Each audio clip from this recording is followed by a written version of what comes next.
मित्रों नमस्कार, मैं हूं राकेश कुमार। आप देख रहे हैं मताभिमत। मित्रों, बिहार चुनाव को लेकर अभी तक एनडीए में सीट के बंटवारे को लेकर जो विवाद चल रहा था वो जारी है। अभी तक मामला कुछ बनता दिख नहीं रहा है और अब तो स्थितियां और बिगड़ती नज़र आ रही हैं, इसलिए कि चिराग पासवान और नीतीश कुमार आमने सामने दिखने लगे हैं। क्या कारण है यह भी बताते हैं। दूसरी बात कि नीतीश कुमार की तल्खी के सामने दिल्ली का जो राजनीति है वह भी लग रहा है जैसे फेल हो गया, चूँकि भाजपा बैकफुट पर आ गई है। मतलब कि वह नीतीश कुमार को बड़े भाई का दर्जा देने को तैयार हो गई है। सारे विषयों पर बात करेंगे।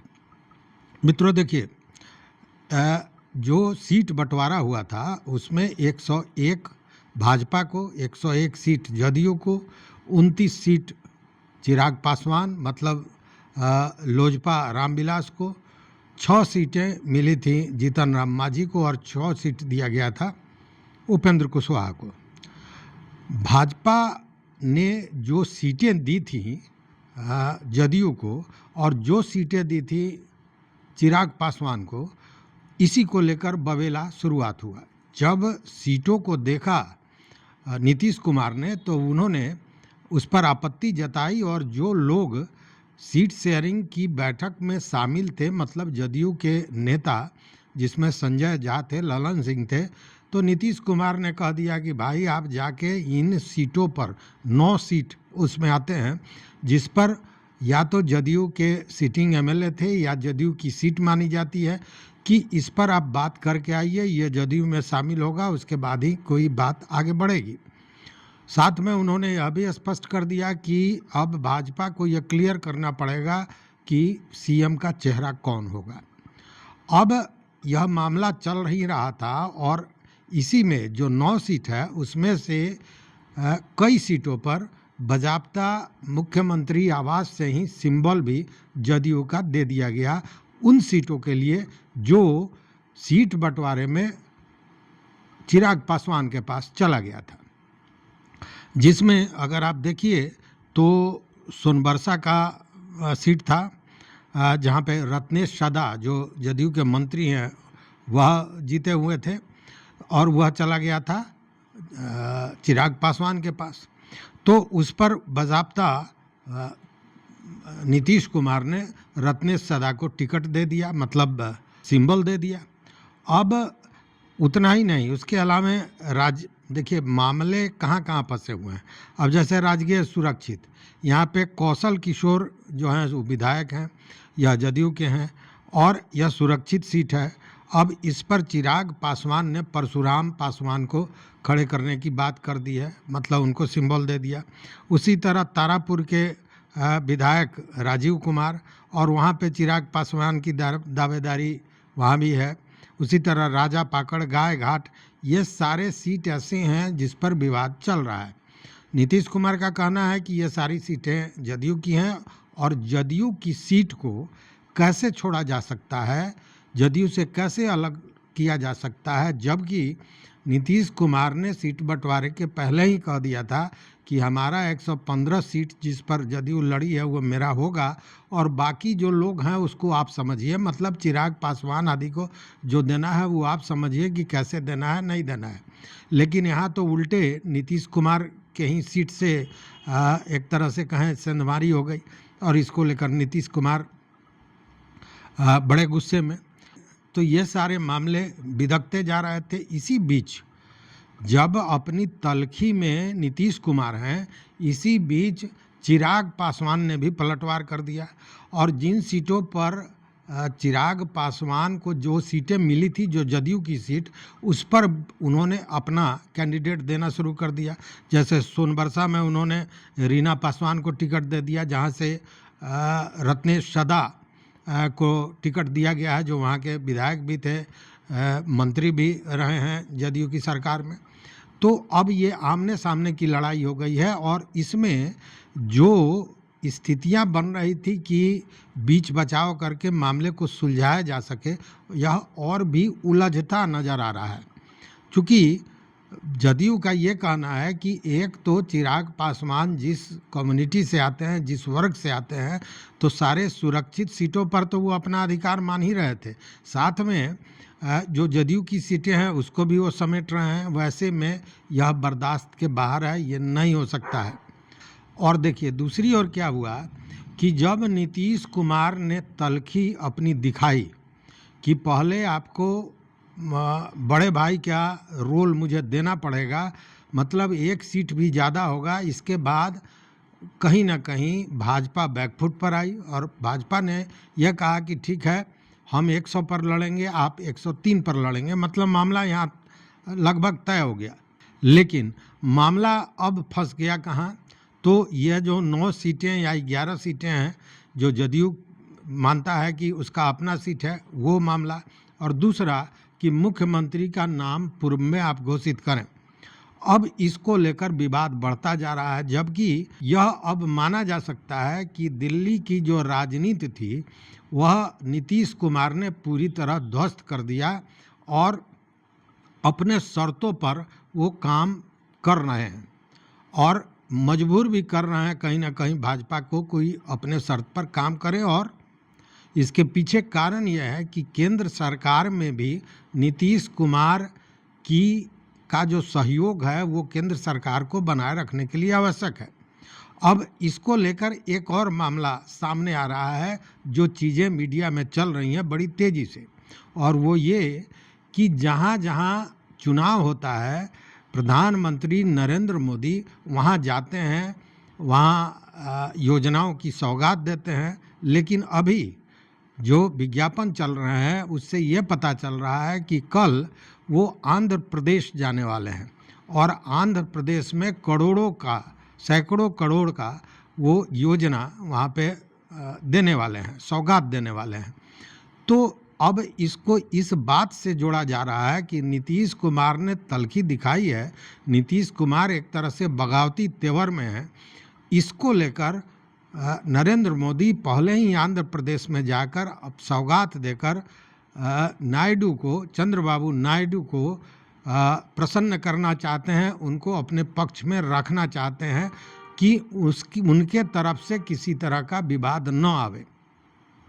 तो यह एक देखिए अब हो सकता है कि यह पहले से योजना हो, लेकिन जो समय जिस समय यह हो रहा है आंध्र प्रदेश में प्रधानमंत्री जा रहे हैं, इसको बिहार की राजनीति से जोड़ के देखा जा रहा है।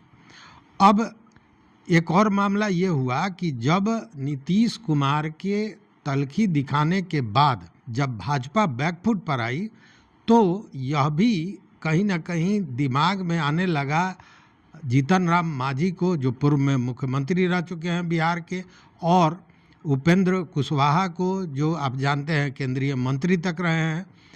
इनको ये बात समझ में आई और यह भी तो वो शुरू से ही हालांकि कह रहे थे कि उनके साथ सही नहीं हुआ है। जब नीतीश कुमार ने अपना बगावती तेवर दिखाया या यूं कहे कि नाराज़गी दिखाई, तो जीतन राम मांझी ने स्पष्ट कहा कि नीतीश कुमार का जो नाराज़गी है वो जायज़ है, नीतीश कुमार के साथ जो किया गया है वो सही नहीं है। मतलब उनके नाराज़गी को सही बताते हुए उन्होंने यहाँ तक घोषणा कर दी कि 2 सीट गया का, जिसमें एक बोध गया और दूसरा मखदूमपुर है, उन्होंने कहा कि वहाँ हम अपना कैंडिडेट खड़ा करेंगे। मतलब वह भी बगावती तेवर में आ गए। दूसरी ओर अब देखिए कि जब बगावती तेवर में आए उपेंद्र कुशवाहा तो उनके साथ सम्राट चौधरी और नित्यानंद राय की कल रात बातचीत हुई, बैठक हुई। जब बैठक से लोग बाहर निकले तो जब पत्रकारों ने पूछा उपेंद्र कुशवाहा से कि क्या आप संतुष्ट हैं या आप नाराज़ हैं, तो इस पर उनका जवाब था कि अभी नित्यानंद राय और सम्राट चौधरी गए हैं, उन्होंने क्या कहा है। तो पत्रकारों ने कहा कि उन्होंने कुछ नहीं कहा है, हाथ जोड़ के निकल गए हैं। तो उपेंद्र कुशवाहा का कहना था कि ये बात तो उनसे पूछना चाहिए, लेकिन अंत में जाते जाते उन्होंने यही कहा कि this time nothing well in NDA, मतलब कि अभी एनडीए में कुछ भी सही नहीं चल रहा है। अब इसको लेकर कि कहीं उपेंद्र कुशवाहा अपनी दूसरी राजनीतिक दांव न खेल दें, इसके लिए हड़कंप मचा। उपेंद्र कुशवाहा को दिल्ली बुलाया गया अमित शाह द्वारा। जब अमित शाह से मिलने उपेंद्र कुशवाहा, नित्यानंद राय दोनों आदमी गए, लेकिन वहाँ बताते हैं कि थोड़ा विलंब से लोग पहुंचा, जिसके चलते अमित शाह से वार्ता नहीं हो पाई।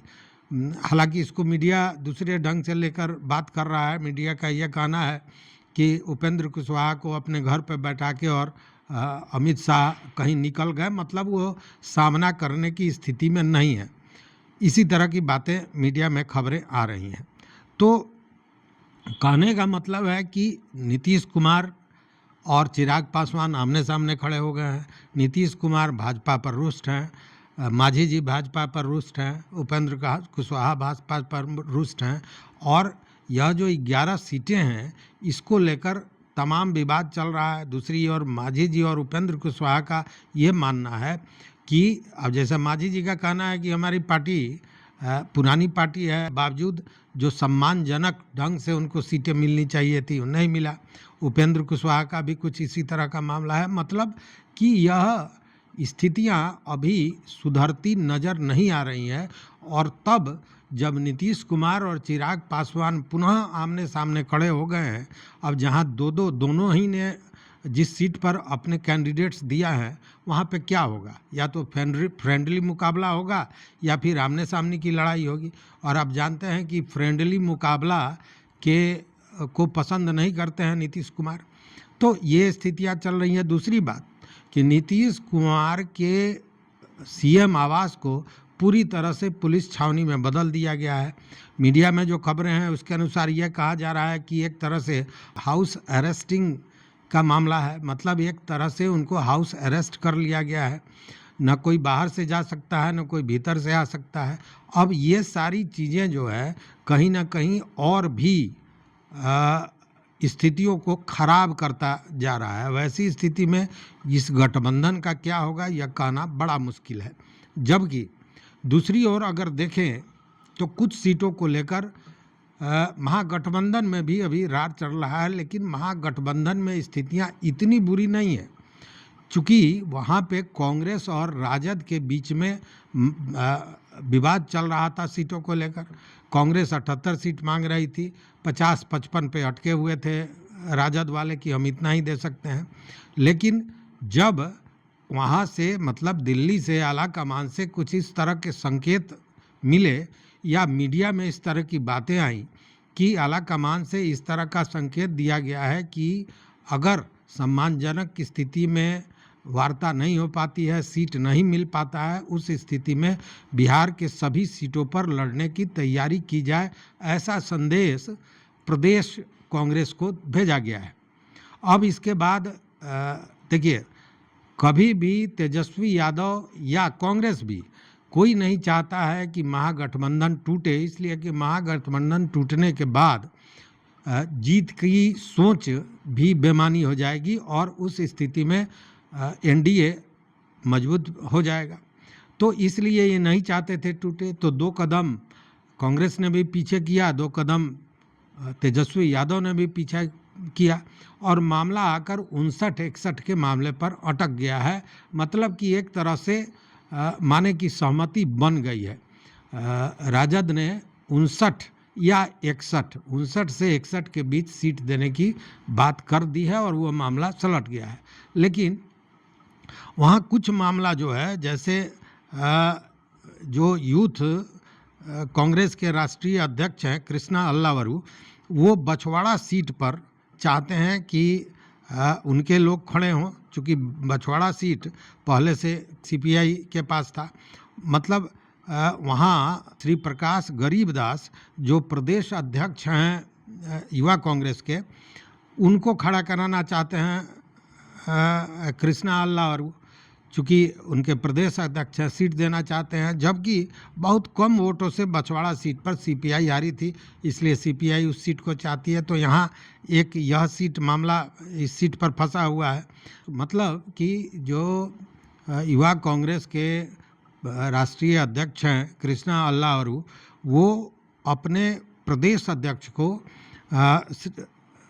शिव प्रकाश गरीबदास को खड़ा करना चाहते हैं बछवाड़ा सीट से। अब देखिए कि पिछली बार जब टिकट नहीं मिला था तब वो चुनाव लड़े थे और उनको लगभग 40,000 से ज़्यादा मत मिले थे, मतलब सीपीआई के जो कैंडिडेट हैं उनको।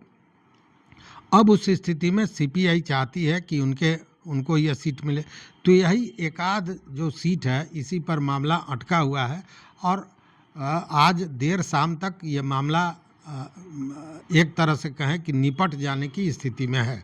मतलब महागठबंधन स्थितियों को संभाल चुका है, जबकि एनडीए में स्थितियां और भी बिगड़ती जा रही हैं, और खासकर तब जब पूरी तल्खी में बगावती तेवर में नीतीश कुमार हैं और अब आमने सामने की लड़ाई चिराग पासवान से होने जा रही है। मतलब एक ही सीट पर दोनों की दावेदारी, दोनों ने सिंबल भी दे दिया। वैसी स्थिति में कह सकते हैं कि परिस्थितियां और भी बिगड़ रही हैं।